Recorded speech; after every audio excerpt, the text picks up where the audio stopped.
당을 지어서 동맹한 자가 40명인데 그 당을 지은 사람들이 목적이 바울을 죽이는 거다. 바울을 죽이기 위해서 결성된 당이다. 누가는 그렇게 쓰고 있습니다. 바울을 죽이기 전에는 먹지도 않고 마시지도 않겠다.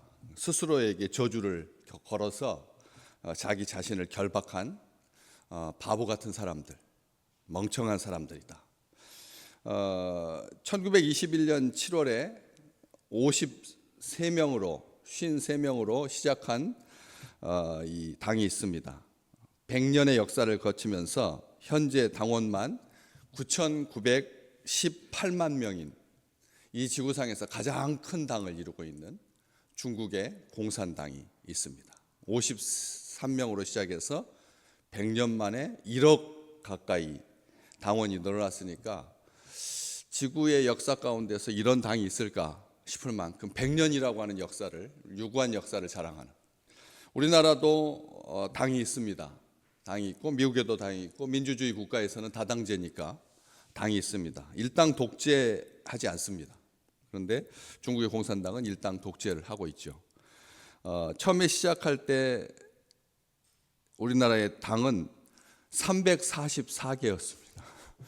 우리나라가 이렇게 남쪽만 지금 민주주의 국가가 되었는데 그때 시작할 때 당의 숫자가 344개. 작년에 그다음에 올해 선거를 치르면서 공식적으로 이렇게 쭉 정당이 등록된 정당은 현재는 49개입니다. 현재도 49개입니다.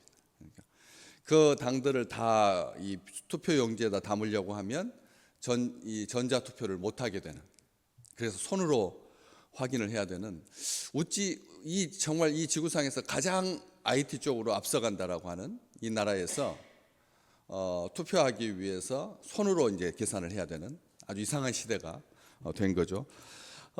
기가 막힌 이름들도 많고 재미있는 이름도 많고, 거지당이 있었으니까요.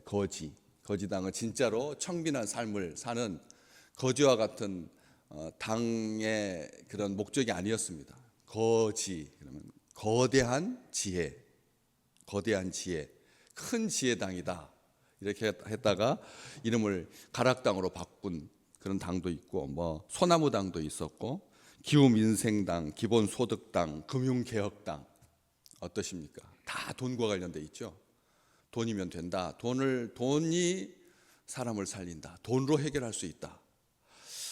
당의 목적이 무엇냐가 얼마나 중요한지, 당의 목적이 중요하다는, 당의 목적. 그런데 이 사람들은 바울을 죽이기로 결심한, 바울을 죽이기 전에는 먹지도 마시지도 않겠다라고 한 이 사람들은 유대인 지도자들에게 속아서 자기 당의 목적을 바울 죽이는 걸로 결정을 합니다. 율법과 관습을 지키고 신앙 공동체의 정체성을 위해서 헌신하겠다, 뭐 이런 유대교적인 당의 목적이 아니라 또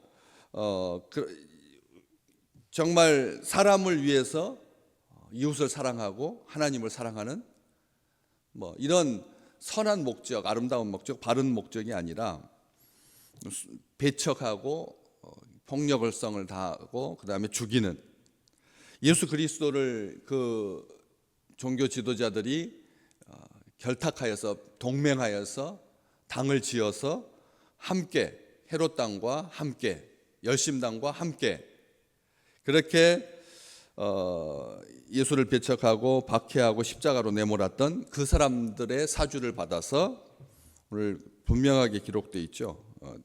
14절에 대제사장들과 장로들에게 가서 이렇게 서로 공모하고, 그래서 회개할 기회를, 돌이킬 수 있는 기회를 잃어버린 우리 주님께서 이 유대교와 어떻게 해서 이렇게 나쁜 아주 살벌한 관계를 갖게 되었느냐? 배타적인 선민 사상 때문에, 형식적인 율법주의 때문에 우리 주님께서 비판하시면서 하나님 사랑하듯 이웃 사랑해야 된다. 정해진 율법을 초월하는 사랑으로 믿음과 소망을 가지고 서로 사랑하고 격려해야 된다. 율법과 할례 때문에 구원받는 것이 아니라 믿음 때문에 구원받는 거다. 율법을 지켜서 자기 의를 만족시키려고 하지 마라.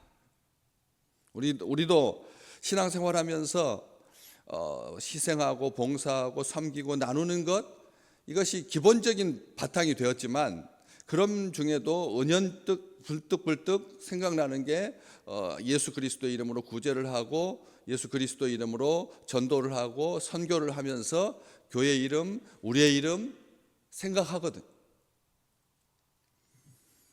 날선 대립을 하게 됩니다. 예수님과 유대교가 부닥치게 되죠. 토라에 대한 복종이 구원의 지름길이라고 생각하지 마라. 토라에 대한 복종이 구원의 지름길이라고 하나님 말하면서 하나님 핑계대고 부모 섬기지 않는 것, 이것을 아주 자연스럽게 말하는데 너희는 그거 틀렸다. 우리 주님께서 직설적으로 말씀하시죠. 회개하라. 천국이 가까이 왔다.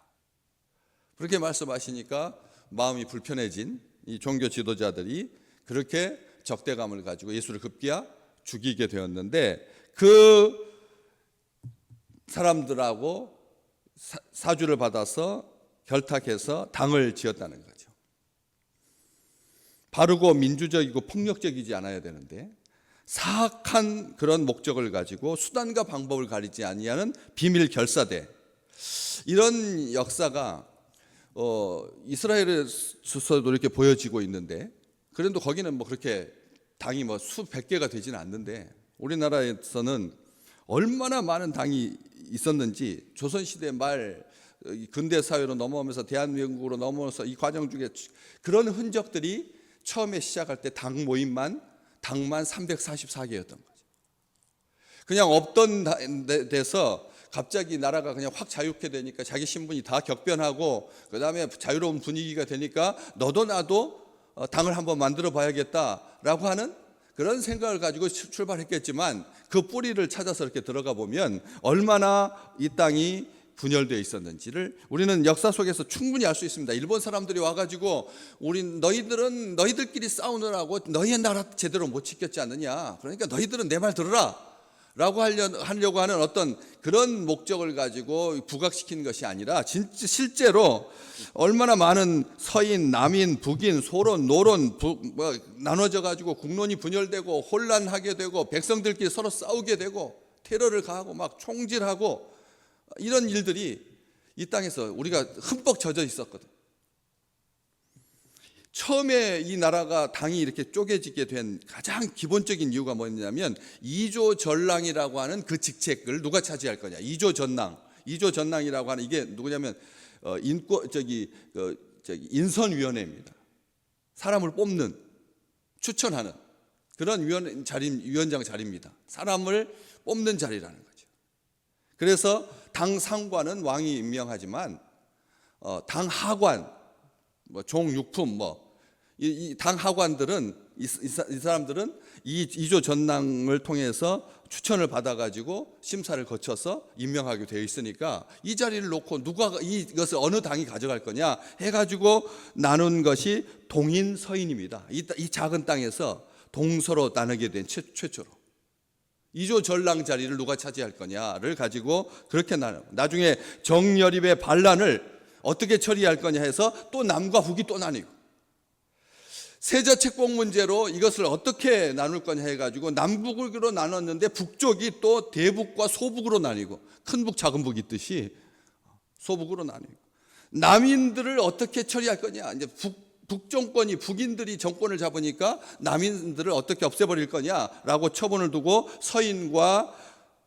서인에서 노론과 소론이 나뉘고, 사도세자를 어떻게 할 거냐라고 하는 문제로 또 노론이 시파와 벽파로 나뉘고, 정말 돌아보면 참 부끄러운 일들이죠. 어떤 민생을 향한 목적, 국가적인 어떤 정책을 가지고 이렇게 나뉘는 것이 아니라 사람을 어떻게 죽일 거냐, 반대파를 어떻게 없앨 거냐, 딱 여기 이 사람들 바울 암살당, 당 이름이 바울 암살당이, 바울 암살당하고 하나도 다른 게 없다라고 하는 것입니다. 이 사람들 이렇게 결심하게 된 주요 원인은 선동선전에 속아서 유대 지도자들이 예수 그리스도, 예수라고 하는 그 사람은 우리 율법을 없애는 사람들이다. 율법을 없애는 사람이고 자손들에게 하나님 섬기지 말라고 가르치는 자다. 스스로 하나님이라고 자처하는 자다. 신성 모독자다. 뿌리부터 병들고 오염된 사람이다. 저가 유대인이라고 하는 것이 우리가 스스로 부끄럽다 해서 그 마음을 고스란히 이어받아 가지고 바울에게도 똑같이 정욕하는 거죠. 바울도 율법을 거스르는 자고 이방인들과 사귀었다. 이 가장 분노의 초점이 되었던, 아주 촉발점이 되었던, 시발점이 되었던 것은 다른 것은 조금 그래도 좀 이렇게 논쟁하기라 하겠는데 절대 논쟁이 안 되는 부분이 있었습니다. 이방인들이 구원을 받을 수 있다는 거죠. 이방인들과 어울리는 것 자체가 싫었습니다. 예수님께서 죄인들, 세리들, 그것도 다 유대인들이거든요. 그러니까 그런데도 싫었는데 이방인들과 음식을 같이 먹는다. 이것은 유대인들이 결코 우리가 생각할 때 얼마나 웃기잖아요. 이거 환대하는 문화인데, 중동에서는 문화가 자체가 손님을 환대하는 문화인데도 이방인들에 대해서 이렇게까지 그런 엉킨 감정으로 날카롭게 대립하고 심지어는 죽이려고 할까? 그 문제 때문에 우리 성경은 말합니다. 그렇기 때문에 당지어서는 안 된다는 거예요. 사람들이 무슨 우주적인 차원, 국가적인 군대를 파견하는 그런 문제로 사람들이 갈리는 것이 아니라 그렇기 때문에 안 갈린다니까요. 동쪽으로 선교할 거냐, 서쪽으로 선교할 거냐 때문에 안 갈라집니다. 무엇 때문에 갈라지냐면 밥을 누구랑 먹느냐, 이걸 가지고 사람을 판단한다니까. 누구하고 사귀느냐. 이방인들하고 절대 사귀어서는 안 된다. 이런 말에 속지 말라고 성경은 분명히 말하죠. 뭐라고요? 당을 짓지 말라고 하십니다. 당을 짓지 마라. 당을 짓지 마라. 당 짓지 마라라고 하는 악한 일에 동원될 수 있으니까 얼마든지 사람들이 세뇌 받아가지고 나쁜 일에 동원. 외국에서 들어오는 그 아편들을 선한 여행객한테 이거 아무것도 아니다. 가방에다 조금만 숨겨주고 옮겨주면 딱 통과만 되면 100만 원 준다고. 그래가지고 거기에 한국 사람들이 동원되는 거예요. 악한 일에 동원되는 거잖아요. 동남아 지역에 가가지고 중국 조직 깡패들한테 동원 다 해가지고 거기 가지고 로봇처럼 보이스피싱 이용당. 스스로 지금 우리 민족이 얼마나 이게 귀가 얇은데. 이 세상에서 보이스피싱으로 돈 버는 수 있는 나라는 대한민국밖에 없다는 거예요. 다른 나라에서는 보이스피싱이 문제되는 그런 나라가 없는데 우리나라만 보이스피싱에 귀가 너무 얇은 겁니다. 안타까운 일입니다. 주님은 분명히 말씀하셨습니다. 거짓에 속기 쉽다. 사람들은 내 백성이 거짓에 잘 속는다. 하나님이 오죽했으면 에레미야 선지자에게 그렇게 말했을까요? 내 백성은 거짓에 잘 속아 넘어가는 백성이다. 그런데 이 당을 짓지 말라에 당을 짓는다라고 하는 이 말이 우리가 모이는 어떤 모임을 만든다 이렇게 생각하기 쉬운데 이 헬라어에서 당 짓다라고 하는 이 말에 출발할 때의 용어가 뭐였느냐면 손에 넣다, 취하다, 손에 넣다, 취하다, 붙잡다라고 하는 말에서 당짓다라고 하는 말이 나왔습니다. 처음에 손에 빼앗는 겁니다. 다시 말하면 빼앗는 것을 의미하는 겁니다. 고라의 일당이 사람을 빼앗아서, 고라의 일당이 사람을 빼앗아서, 압살롬이 아버지에게 가야 할 영광을 빼앗아서, 사람들의 마음을 빼앗아서, 그래서 모세에게 반역하고 아버지에게 반역했죠. 빼앗는 게 당입니다. 당을 짓다라고 하는 말은 빼앗다에서 시작했습니다. 자기 편으로 삼아서 모세를 반역하는 그런 일에 이스라엘은 당을 지었던 것이죠. 그래서 로마서 2장 8절 당을 지어서 진리를 따르지 않는 자, 당을 지어서 진리를 따르지 않는다. 당 지으면 제일 먼저 위험에 봉착하게 되는 게 뭐냐면 진리를 따르지 않게 되고 감정을 따르게 돼요. 사람의 교훈을 따르게 돼요. 말씀 따르지 않게 된다는 거죠. 누구하고 모이느냐가 이래서 중요한 거예요. 그래서 좋은 친구 사귀라고 우리가 늘 그렇게 기도하고 말하는 이유가 누구하고 어울려 다니느냐 에 따라서 제일 먼저 위험에 봉착하는 것이 진리에서 벗어나게 된다는 거죠. 로마서 2장 8절은 바울은 그래서 분명하게 말합니다. 당을 지어서 진리를 따르지 않는 자는 하나님께서 진노와 불의로 그들을 대하실 거다. 진노하셔서 불의로 대하신다. 하나님은 의로우신 하나님이신데 우리 좋으신 하나님께서 불의로 대하는 사람들이 당지어서 진리 따르지 않는 사람들이라는 거죠. 이 땅에 이 구상에 하나님께서 뭐라고 민수기 16장 21절 당 지었던 고라, 다단, 아비람 이름이 딱 성경에 기록되어 있습니다. 어떻게 명하셨습니까? 땅이 갈라져서 그들이 다 삼켜서 죽임을 당하였습니다. 순식간에 멸하시리라 하나님은 말씀하십니다. 우리는 어느 편입니까? 호남당입니까? 경상도당입니까? 나중에 통일된 다음에 이북당입니까? 양강도파입니까? 대동강파입니까? 평양파인가요? 앞으로도 통일이 되고도 얼마든지 많은 당들이 생겨날 겁니다. 누구 편이십니까? 하나님 편에 서시기를 주의 이름으로 축복합니다. 우리는 하나님 편입니다. 하나님께 속한 자입니다. 우리 하나님께 속한 자는 진리에 속한 자입니다. 생명에 속한 자입니다. 따뜻한 사람들입니다. 사람 죽이기를 공모하는 자들이 아니라는 거죠.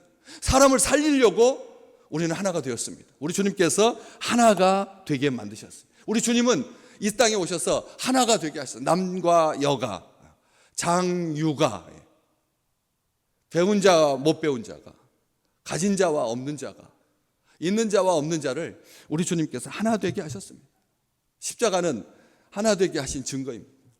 십자가는 하나 되게 하신 증거입니다. 오늘 또 플러스 인생은 곱하기 인생은 우리 주님의 십자가를 내가 지고 갈 때 나의 인생이 허락하신 하나님의 복인 거죠. 십자가를 내가 질 때 곱하기 인생이 된다는 거예요. 제곱의 인생이 됩니다. 손해나지 아니야. 하나 되게 하신 주의 사랑 안에 거하는 우리 귀한 식구들 되시기를 주의 이름으로 축복합니다.